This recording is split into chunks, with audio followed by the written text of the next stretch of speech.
Today's guest is a true champion for cats and recurring giving.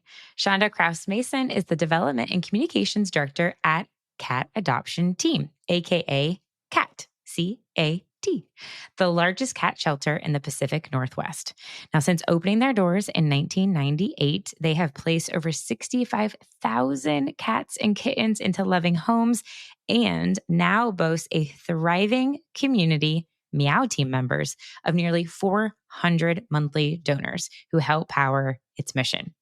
Now, they have raised over $1 million through recurring gifts alone, building a very strong base of support that fuels everything from their foster care to their vet services. What sets their approach apart? Think cat-themed branding, insider updates like the state of the Meownion. I mean, so good. And unique perks that really turn donors into loyal brand ambassadors. It is for this reason that they were one of the 2025 Monthlies winners during Monthly Giving Awareness Week in partnership with RKD Group and Giving Tuesday earlier this year. So if you are looking to build a thriving monthly giving program with heart, creativity, and consistencies, you'll want to take some notes from this conversation. Don't be afraid to call it out.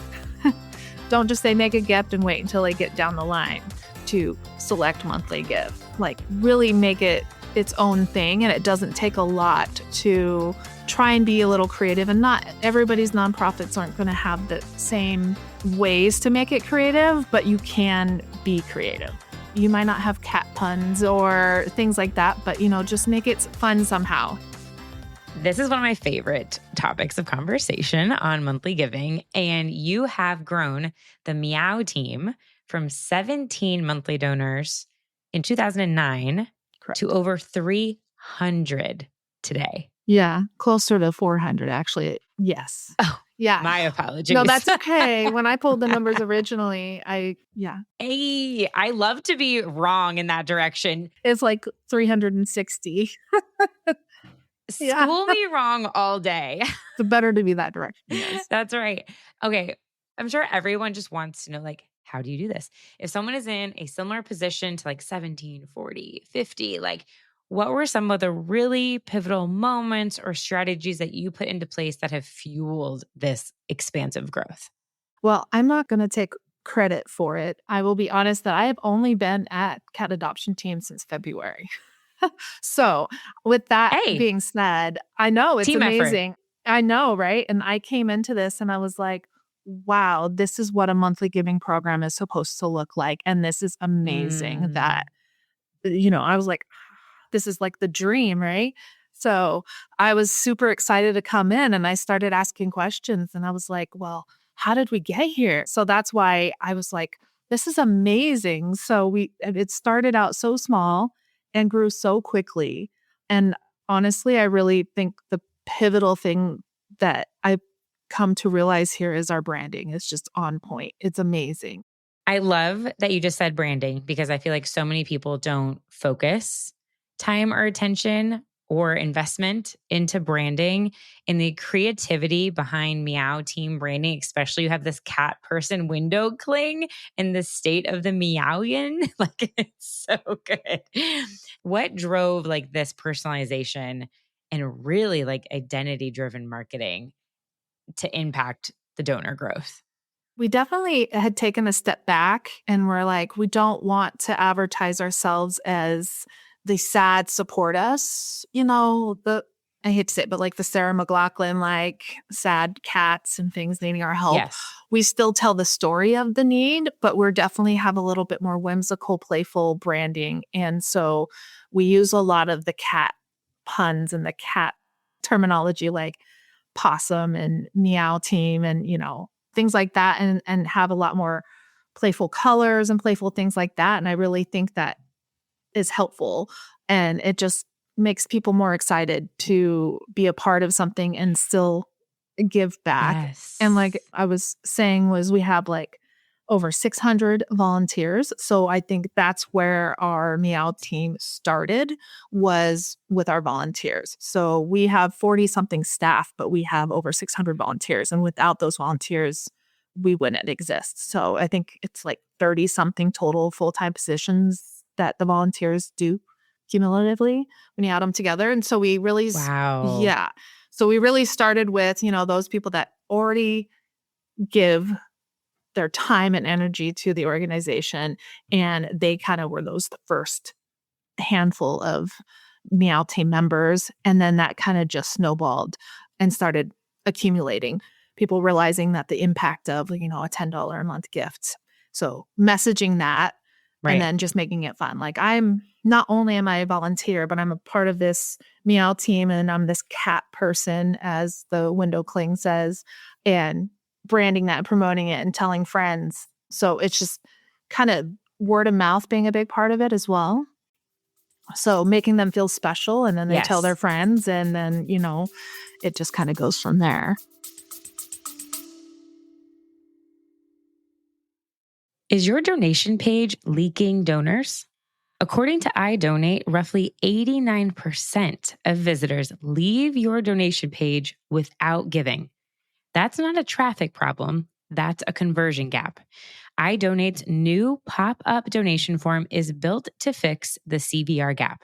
It's mobile first, moment driven, and appears right when inspiration strikes on blogs, campaign pages, or stories. More donors, same traffic, less friction. iDonate lets you control the strategy, the voice, and the design. To see it in action, you can launch a demo at idonate.com or click the direct link in the show notes.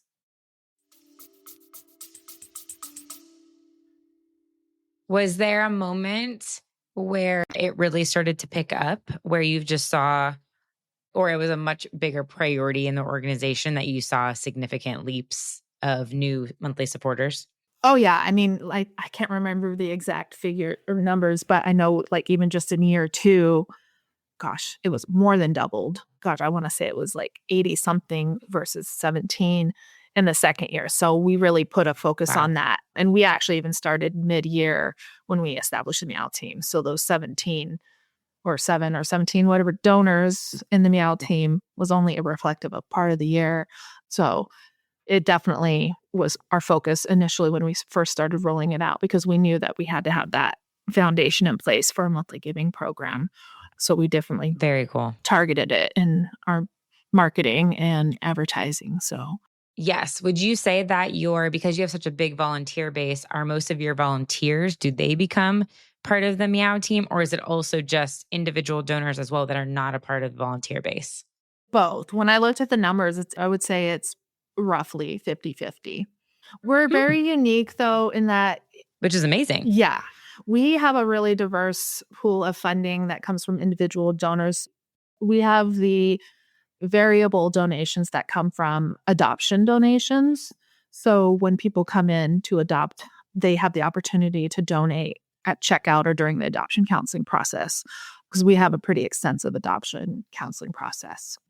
And so those are one-off ones, and a small handful of those might turn into monthly givers. So that's a big part of it. And then other donors, individual donors, are more likely to turn into our Meow team members. I think that's so important what you just highlighted. Like, what are any evergreen experiences that someone might have with your organization, and how can you implement and insert a monthly giving program ask through that process, whether it's on site or through the thank you emails that go out or through a handwritten note that goes out? And I know what's very cool now to see is that since the group is growing, the impact is obviously compounding. Yes. And growing quicker and quicker every year. So with now more than $1 million raised over the past 16 years, how has that consistency really helped the organization plan, expand, especially during maybe some fluctuating fundraising times? Oh, it's definitely helped. I mean, obviously, it's not the only revenue, but it's so significant to be able to budget for at least what you raised the year before in, forecasting. So it's definitely significant. And we've had a few instances, like we had a flood a few years back. So knowing we had that, but we can also go to those members and say, hey, we are actually short on this amount of money. to do some, renovations due to the flooding. And so it's like a reliable donor base to say your monthly gifts have really helped and we also need a little bit more. And they are like, oh, I can give a little bit more. And whether it's increasing the monthly donation or a one-off donation. So having that is very significant.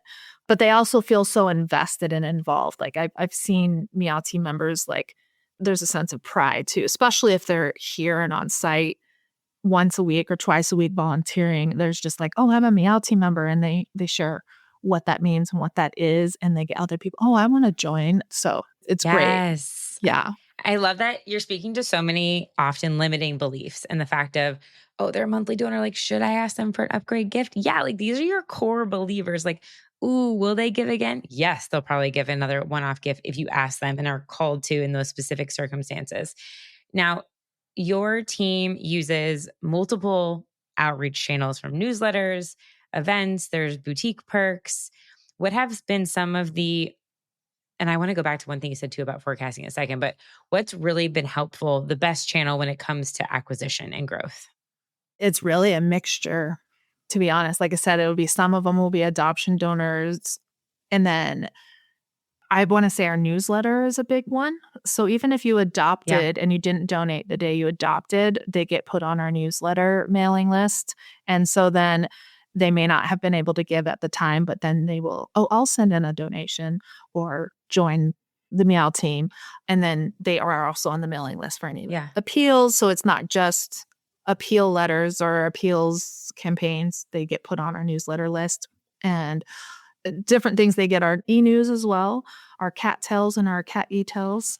So I think all of those have shown, love it. Yeah, different various ways for people to donate. So it's really been, when I looked at the numbers, a very good mixture of all the different ways. So I think it's really important to remember that it's not just one set way. You're going to see a variety of different ways. So the more you can add them to, the better. And if they don't want to be on your appeals, great. But if they're still getting the newsletter, which isn't a hard ask, there's still a percentage of them that will donate. So one of the things, though, that is very, very unique to Meow team, though, what we have seen when people do increase their monthly donations is when we send them their Meow team anniversary postcard every year. So that is not something that I've seen done other places that I've been and worked at, was an anniversary postcard.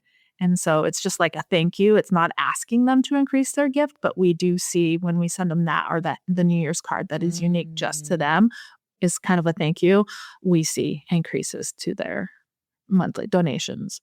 Awesome. So it's not an ask. It's just the 1 year anniversary mark. It's just it's your cativersary is what we call it as a Meow team member. And we thank you so much. And awesome.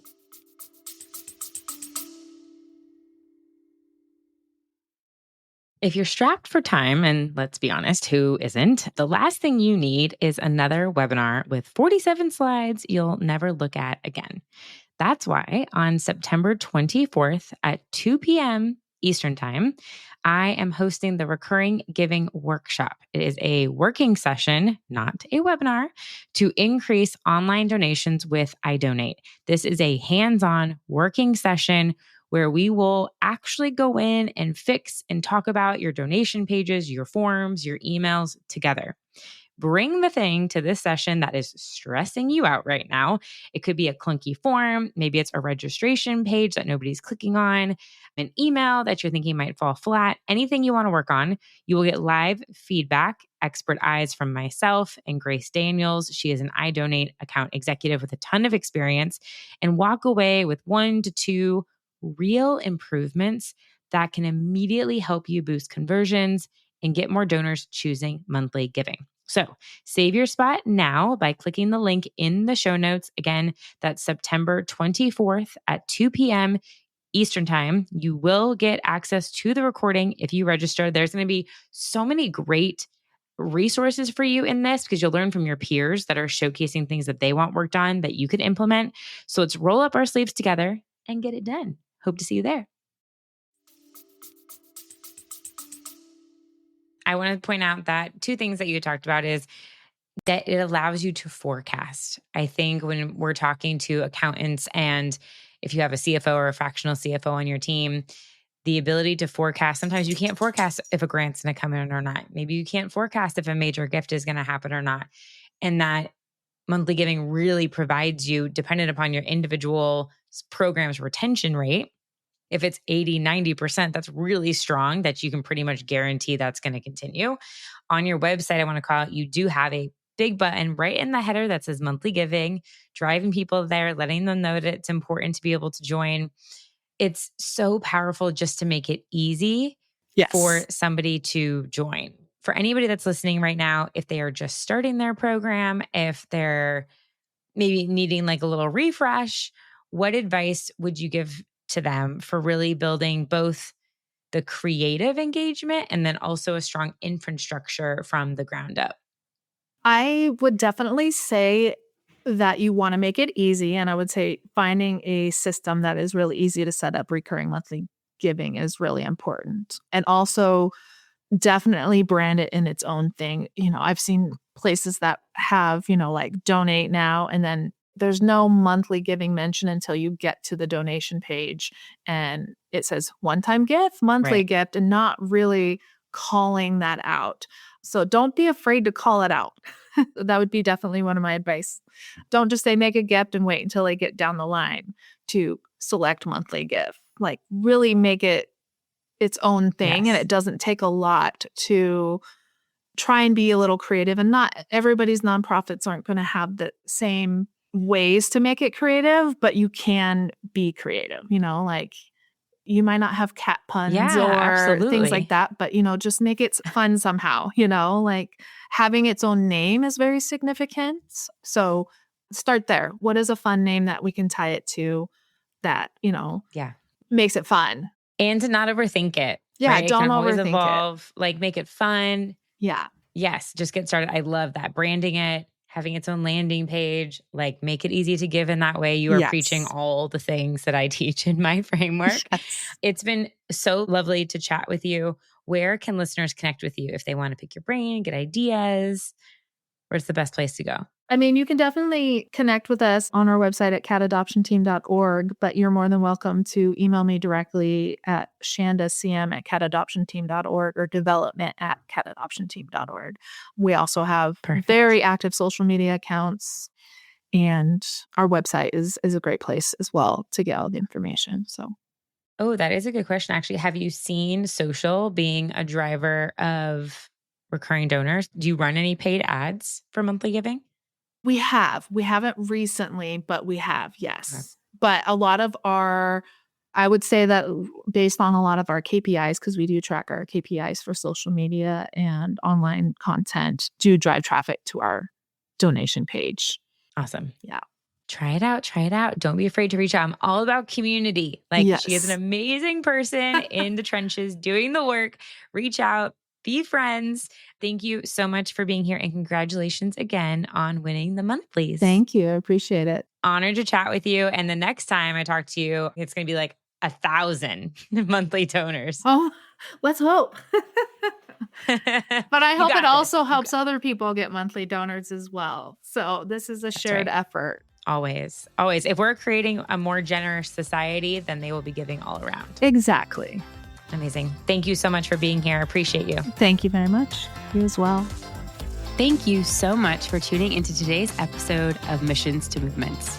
If you enjoyed our conversation and found it helpful, I would love for you to take a moment to leave a review wherever you're listening. Your feedback helps us reach more change makers like you and continue bringing impactful stories and strategies to the show. Don't forget to hit that subscribe button too, so you'll never miss an episode. And until next time, keep turning your mission into a movement.